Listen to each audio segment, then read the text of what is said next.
Well, hello everyone. Welcome again, and we are on here with Mammoth After Hours. It's Jamie Shuchuk, Andy Lindahl. Our friend Peyton Kraft will join us after the holidays. By the way, just to let everybody know, we've got to change nights, Jamie, because I figured out the guys are all watching tape on Tuesday. So Jordan Gillis is going to make a little time for us tonight. We'll talk to Brad Self before it's all said and done. Get everybody out of here by 8:30.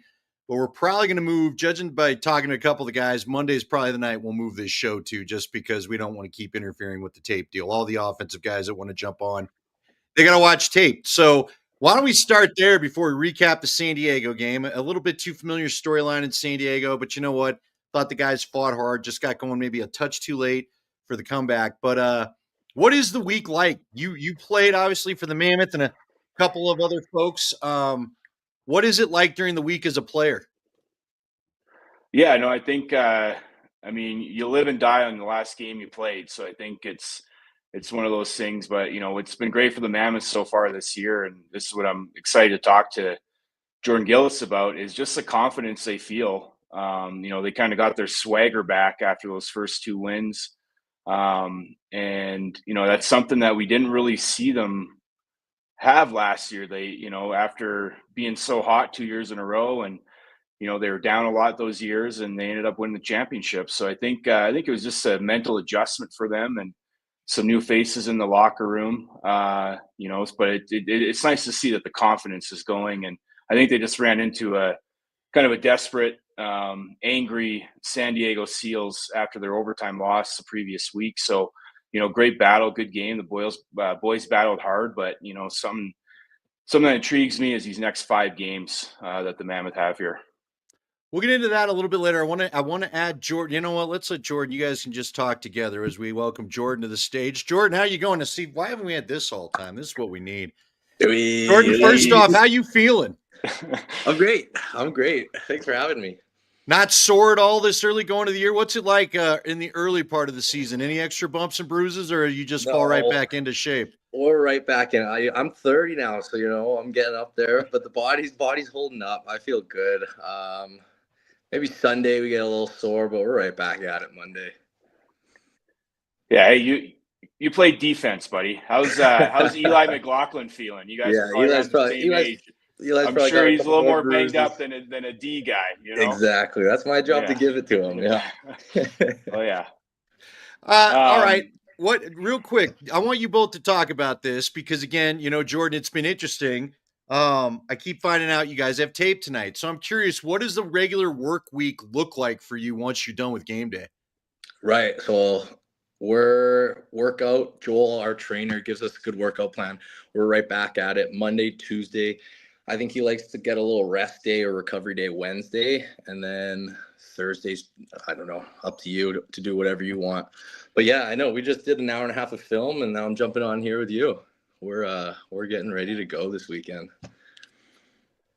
I heard Coach Bishop loves film sessions. Whose film sessions last longer, the O guys or the D guys? I think Bish could go all night, and I hear that he needs to be cut off. It takes forever. So I'm fortunate I'm not on the O end for those ones.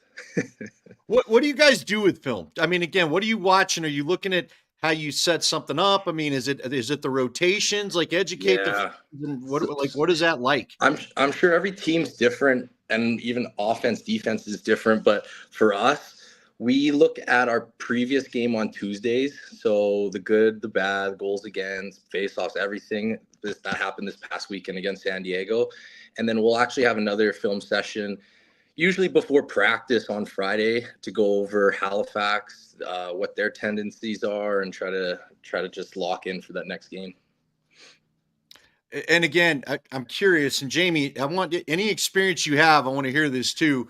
So in my media career, like I've watched a little bit of what they do in football, right? And football, God, they do a big meeting, they break into positional meetings, and there's like an offense defense meeting. I mean, it just feels like it's meeting. A lot of guys will tell you they retire because they get sick of the meetings. Frankly, they love the game, they're tired of meeting. I know Shannon Sharp was a big one on that. Then I got to do Tad Boyle, who was coaching CU, and I found that really interesting because I played a little bit of basketball growing up, right? I think, when you're a kid, you try everything, right? I'd never been around a basketball team where they actually did film. And it was fascinating to watch where coach was just in there and he's like, So I went with them to the NCAA tournament. They played UNLV and Baylor. And every time coach is like, here's the 3-point shooter. Here's how we've got to D him off. Do not let this guy get loose, And it was just one thing after another of here's what this guy does. Here's what this guy does. What are they telling you in film? Is it the same thing like basketball, or are you looking at shot selection? What's he coaching you up on through film? I think it's everything like that. Each player, I mean, there's usually only 6 or 7 players, so their tendency, who's going to work hard for who's going to be shooting, try to get their plays down. But yeah, it just comes down to being prepared and knowing or being prepared for what's going to happen on Saturday nights, and not be surprised when something does happen. Yeah, it's as simple as that. Our sessions are in depth. Patty Coyle comes in and he goes over everything. We get Dan McCrae's insight, and then us players will break it down if we need to even more in depth. Did you jump on one time? Just get the outside view. Yeah, I've always wondered, especially from a defensive standpoint. I was obviously never on that end of the floor, and I think it's a little bit different planning. I think, and especially a team like you guys who have been so structured on defense, last 7-8 years building around Dylan Ward. How much do you guys adjust to certain star players? Like, let's talk about Buffalo, for example. You played them 2 championships in a row. Like, do you put more attention to Josh Byrne, Dane Smith? Like, what do you guys do on that side of things? I think that's a big key. I mean, those 2 players, if we can take them away a little more and let someone else beat us, that's probably more of a game plan. But we have a defense system. A lot of the time we'll watch clips, and the plays that we watch are not part of our system, and we're just trying to tweak that, fix it, and just how we can be better to keep to our system, trusted, and then that's all we can do. How do you feel about the start so far? I mean, like Jamie was saying, I don't know, last year was a weird year, right? You had guys injured. We didn't get to see Leeser. That's always tough. You'd been to the championship 2 years in a row. I think just like the big moments you'd answered for 3 years straight, it just felt like it was a little bit tough to answer there. I mean, was there a feeling out process? Like, I guess, screw last year. You feeling better this year? You guys feel more yourselves this year? Definitely. I want to say like last year was maybe a reset year. And now, I mean, we get a couple guys healthy, we lose a couple guys. But yeah, we hit the reset button. I have a lot of confidence in this team. It does remind me of like those championship runs of what we have in the locker room, what we have on the floor. I think we're just able to find ways to win games, and it's early, but I still see that, and I see us get better within these 3 weeks. The pieces are going to be fitting, and in a few weeks, I think everything's going to be, I don't want to say perfect, but just even better. So I'm excited. I'm excited for this run we're going to have. How, let's talk some offense here. It's been defense the whole time. Sure. Is Eli McLaughlin taking a, sigh of relief in the locker room, seeing, how Zed Williams, Connor Kelly, and other guys have really stepped up? He definitely was your offensive leader last year, was the most consistent, and, battled his heart out like he always does. But, he must be having a big sigh of relief in that locker room with the depth you guys have this year. Yeah, you'd think so. I know, like, different old players, like, they like that. They want the ball in their stick. They want that pressure. But I think we have a good committee. I'm like, everyone on that offense that we dress, they're going to be able to score. Like, everyone could score 2 or go off for more goals. And maybe one guy's going to have an off night. Eli has an off night. You can rely on Zed to step up. But in that regard, there's only one ball. And I think you got to feed the hot hand. So Will Malcolm, I think he's going to get going. He's going to start clicking with Eli. And yeah, just feed the hot hand. That's a good question, though. I'm curious what Eli feels of that. Well, I mean, look, it's I feel like you guys have rebolstered, added to the right side. Jamie's talked a lot about that. The right side's looking good with Leeser coming back, and you got Connor Kelly, and man, Zed, God, his dunk attempts the last 2 games have been pretty sweet, right? Yeah. The left side looks like it's, you got Connor. Connor's gotten going the last couple of games. You got Eli. I think Eli looked like he felt good to at least score last week. I know you would have liked to get the win, but I'm sure it's always good to get the first one in. And of course, Will Malcolm's been fun. What about some of the young guys? How about Thomas Vella? Oh Thomas yeah. Vella took a pretty good hit in the home opener to get that second goal. Are you Oh impressed by him man, at all? he's a beast. He's smaller, but he doesn't play that way, and he just buzzes around. Like I hate to guard those guys that are always just gonna give it their 100% effort. And yeah, he's been a treat to watch, treat to add on this offense. Um, yeah, I'm excited for him to just click with Eli, click with Will Malcolm. He's gonna do whatever coach says, and yeah, he's looked good early. Hey.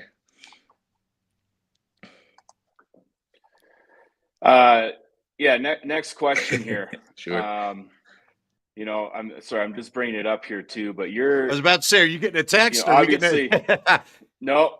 I'm doing homework. We, you guys obviously 2-1. Can't complain about that start. You've been challenged and tested, but I'm just looking at this next stretch you guys have. Yeah. End of the year, and then into January, right? Like it's you got some home games coming up, which is obviously nice. Like, how important is the home advantage here in these next couple games, and then leading into January where you have back-to-back Albany games? I know those. Yeah, those are definitely circled on the schedule. Warren Jeffrey, he likes to always say we don't lose at home, and I mean it showed that first game against Vancouver. I mean we were down, but something clicked. We did what we needed to do, but the home court advantage is huge. And I know even last year we didn't do that well, but I want to say our home record would have had to be positive. It benefits us so much. I don't know what it is. If it is the altitude, if it's the crowd, if it's just our routine at home. The broadcasters. Definitely broadcasters. Yeah. No, it's huge. So we win our home games. It is a tough stretch going ahead, but I know I've looked ahead. I'm excited for this stretch.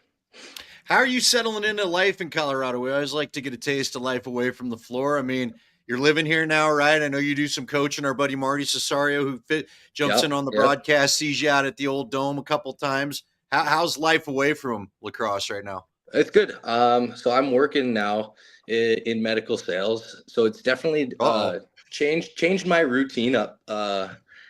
I'm lucky enough to still take my days off when I need to be around the rink. And I'm still coaching when we have to, but it's a change of pace. I'm still getting used to it. I mean, we're 3 games in, and I started back in the summer, so I do miss full lacrosse, but that's life, right? I mentioned earlier, I'm 30 now. Like life happens with or without you. Jamie, did you help him get that job? I mean, are you two going to be competing? Are we going to have you both walk in the same office and it's going to be awkward or something one day? Or well, it's not a surprise. There's so many of us that have moved down here from Canada, and we end up staying in Colorado. I mean, I can name more. You need more than 2 hands to count how many players have done that because of the Mammoth and the opportunity it's given us. And Jordan's from a lot nicer place than where I'm from in the summers, and they got an ocean over there. We don't see the sun for 8 months of the year, so there was a big move for me for Colorado. But Jordan's one of the guys that smart lacrosse players thinking about what's next in his career, and fortunately, I was able to connect him, but he did the rest himself, and definitely a lot of opportunities. So excited to. Stewie Taylor Stewart's another guy, Nick Carlson, medical sales, Scott Stapleford. There's a lot of athletes that get into the business, and it's pretty fun. But and lacrosse players do really well and succeed in it. So I think Jordan's got a good career ahead of him. Jordan, I'm curious, when you're going down a floor, I mean, answer this. Obviously, I don't want you to give away any secrets or give somebody a read on you a scouting report. But when do you know it's green light time? When do you know I'm going all the way? I thought it's like you had one point the home opener, so it would have been 2 weeks ago. It feels like it's just last week, where I thought you might go, and it looked like you're gonna, then you pulled out. Like, what makes the decision for you? Is it just instinct look? What is it? Sometimes you're just feeling yourself, so that plays a role too. Empty netters count too. Empty netters are big. That's a green light. I will always look. Like if Eli McLaughlin's running off the floor and he's more open than me, I'm going to give it to him. Even if he's a little less, I might still give it to him. But even last game, I think I had a one-on-one. The defender pressed out to me a little too much. I was able to get a move and get to the net. I think now I might. Now that it's funny you mentioned this because I was thinking about it. If I see a matchup I like, even if it's a one or like early in the shot clock, I might just try take him 1-on-1. If it's not there, pull it out, give it to an O guy. But I don't know. The sticks in practice feeling good, so I'm hoping to just get the green light a little more. Well, you get a lot of more shots in practice than you do in a game. That's true so too. When you're feeling yourself, you're feeling yourself. But, yeah. Let's talk about the transition because obviously it's a huge point of the game, and you definitely want to chip in a game if you can. It's going to help you, put yourself in a good position. But obviously, no Joey Capito. Like, what's the talk in transition? Does everybody have the green light? I know you're, definitely see the game, from the back end as a D guy. But does everybody have that? Like, if Sean Karokin or Owen Down is up the floor, are they shooting? He got a good look last game. I think. We do talk about it. We need to run the floor every game, even if it just stretches out their old guys. They have to run all the way back with us. But everyone does have the green light. But at the end of the day, you look at our offense. If we can get them the ball, they're going to have a good look to score.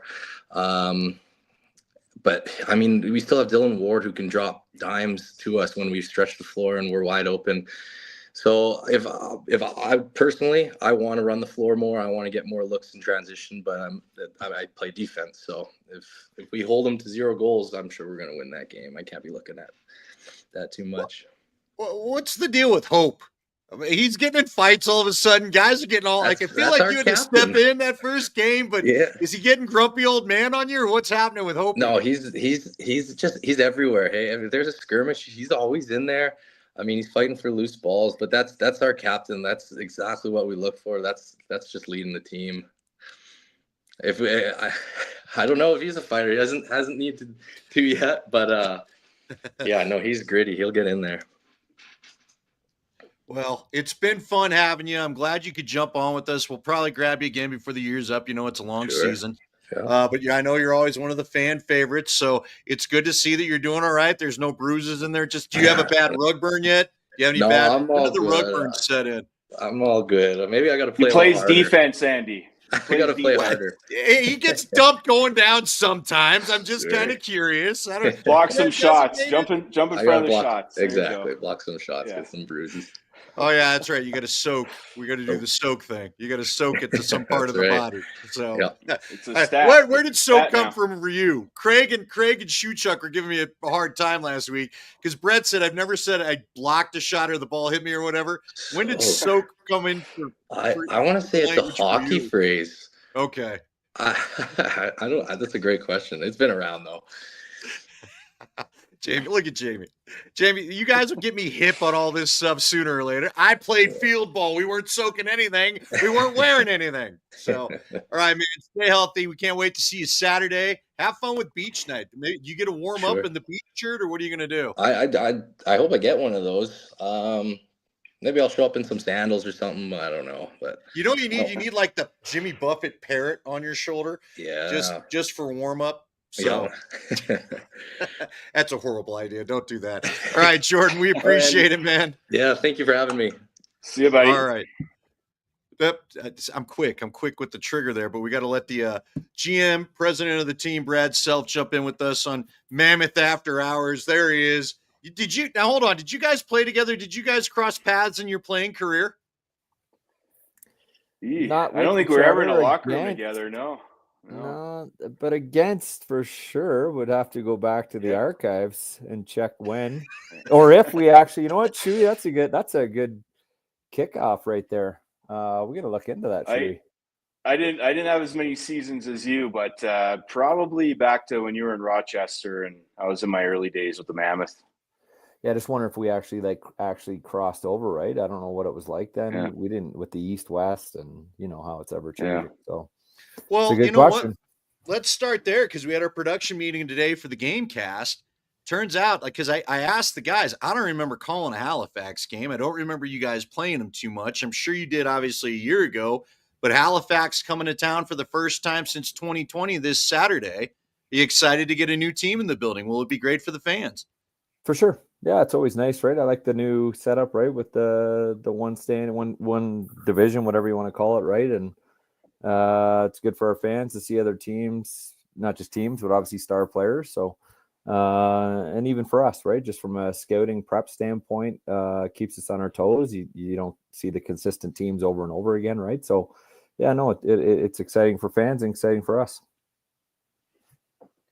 Yeah, it's definitely exciting for us, and myself as a fan. I think back, like, we had to play Calgary like 4 or 5 times a year, and you end up just hating each other. But even with the unified standings, everybody plays each other. Like, there's still those rivalries that exist. Obviously Calgary still won, but let's talk about San Diego. The battles you guys have had with them, and a little bit different team this year. Obviously, some offensive shuffle up front, but I mean, still so dangerous. They have an up and coming goaltender.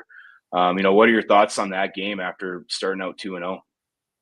Well, the energy they showed up with, right? I mean, they're a tough team to play. I mean, most teams are at home, but they certainly are a strong team at home. And yeah, they're face off dot, right between the lines. I would say just from a energy standpoint, kind of put us on our heels for sure. And something we were aware of, but like you mentioned, right, different team, different makeup, threw us off. For sure, I can say that that it showed in the game and certainly the beginning. And yeah, I mean, every team, is tough, and it's certainly been a rivalry of ours. And doesn't matter who is dressed for either team, right? It's just, I think, just from an organization standpoint, is certainly we've seen over the past few years, and certainly the success we've had, right? But and the success they've had that has built that rivalry. So we certainly still like to see those, right? And we like those matchups.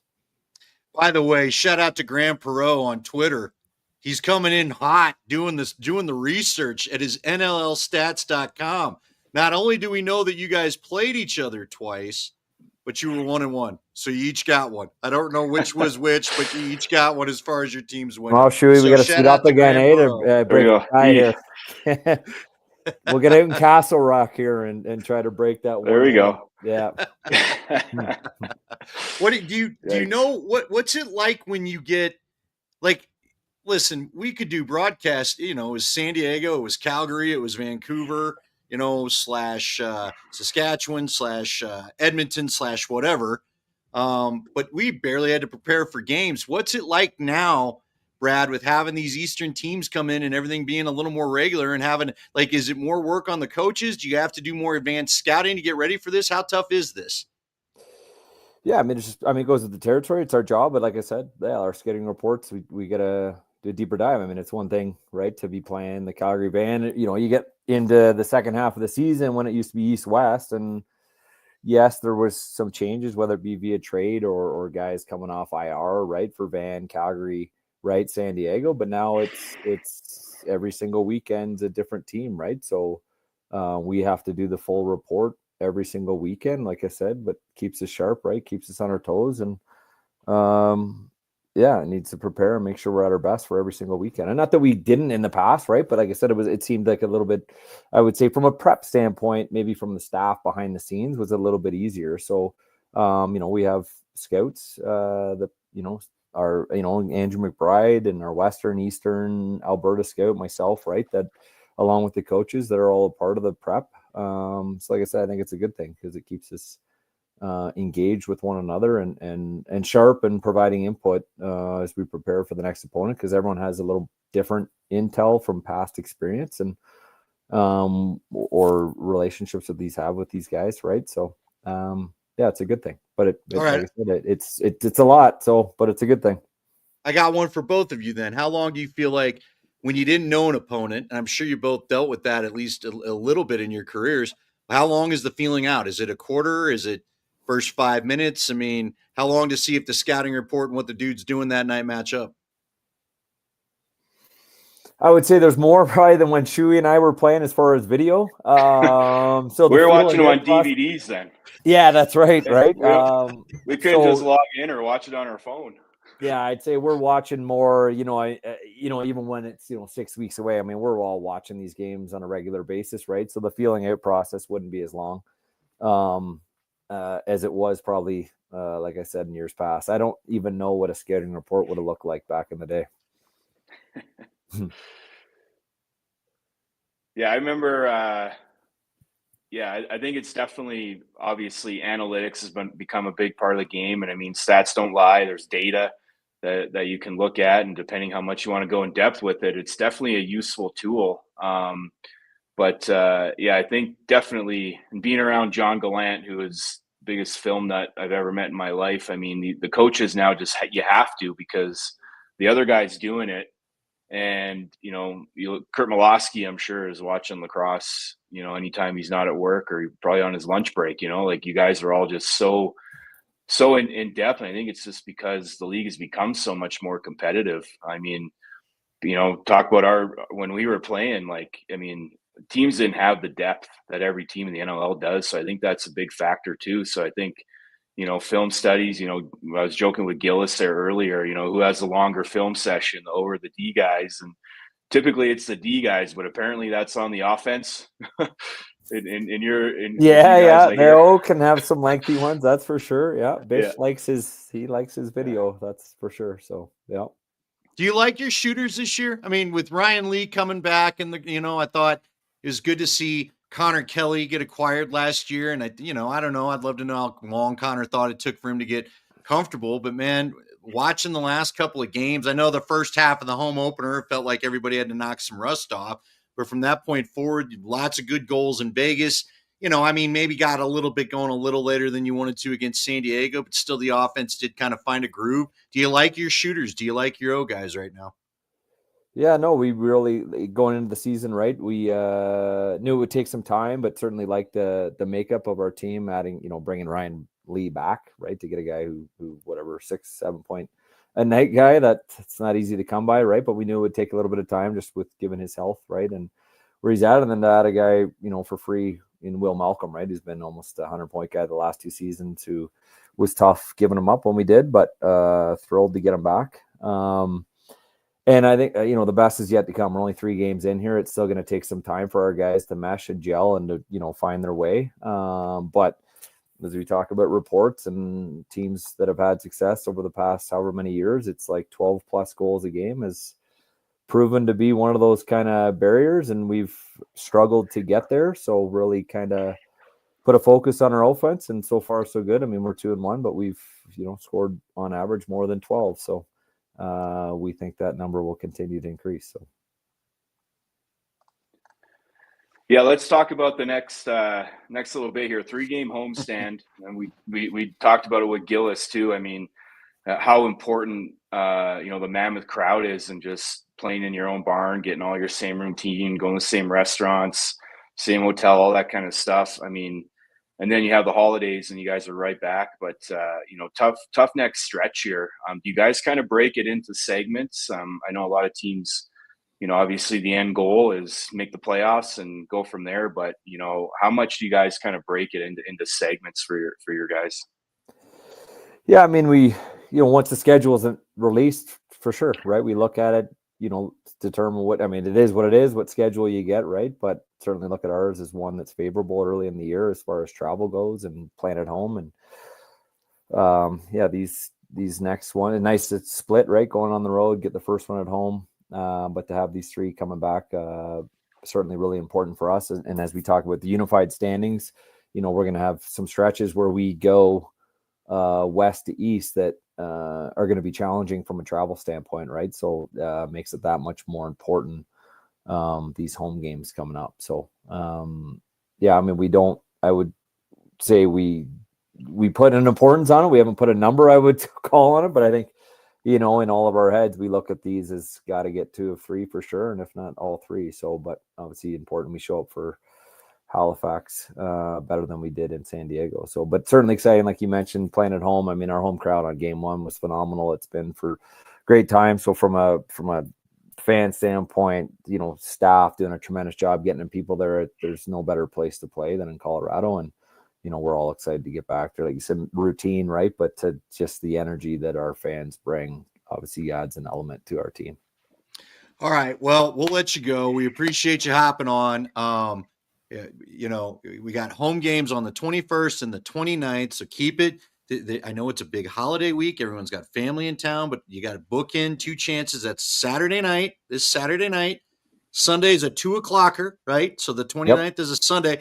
Bronco game got moved to Saturday. That was announced today. No Broncos. Buffs and Rams are both playing their bowl games. So you can take a break from football and come join us at Ball Arena and come, get all the matter of fact, if your in-laws drive you nuts, come take out the anger at the Mammoth game. Come scream at whoever, come smack on the glass, do whatever you guys need to do.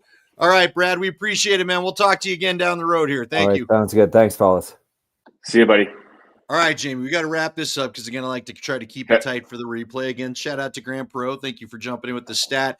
You've talked about it. It's the start of a big stretch for them. What's going to be the key, do you think, as we get – let's just take the next 2. Because let's be honest, Jamie, they got the first home win. Jordan talked about it. We know how much all the guys love playing in Ball Arena. I'm sure of Ryan Lee. He's going to join us soon. Ryan Lee loves to tell you he loves being in front of that crowd. Connor Robinson, Eli McLaughlin, they love the crowd. You got to get these two. Got to get that home field advantage back. What's going to be the key? Well, we talk about it all the time on air, Andy. It's just the culture and, the atmosphere in the locker room. And Pat Coyle has established that from day one since he took over. And his leadership group is essentially the same, since he's been there. So, we talk about the last few years and the ups and downs with this team's battled adversity. And last year, they just couldn't seem to figure out how to win those close games. And like Gillies said, they're figuring it out. And you can definitely see and feel that confidence is back. And, we always talk about the backbone is Dylan Ward, and you can see he has that swagger back too. And just seems a lot more confident in the goal. And then that's contagious attitude. So, and then we talk about the depth on offense. I think the biggest thing is just consistency and just keep believing. And, they're figuring out how to play with each other still and very early in the year. But I think big things are to come here for the Mammoth and especially the fans at Ball Arena. All right. Again, beach night coming up this Saturday. Get on out there, get the Mammoth beach shirt. Everybody likes the beach shirt. And we'll have a little fun. 7:00 Saturday night. They got Halifax, new team in town. Haven't been there for 4 years. So swing on by, and hopefully the Mammoth can notch another W. He's Jamie Shuchuk, former Mammoth. I'm Andy Lindahl. You'll see us on the TV with John Gallant coming up this weekend. Mammoth Nation, we appreciate you. We'll talk to you guys next week on Mammoth after. You know what? I lied. We'll talk to you in 2 weeks after the Christmas week. And then we'll break down, hopefully, 2 wins for this team. Talk to you then.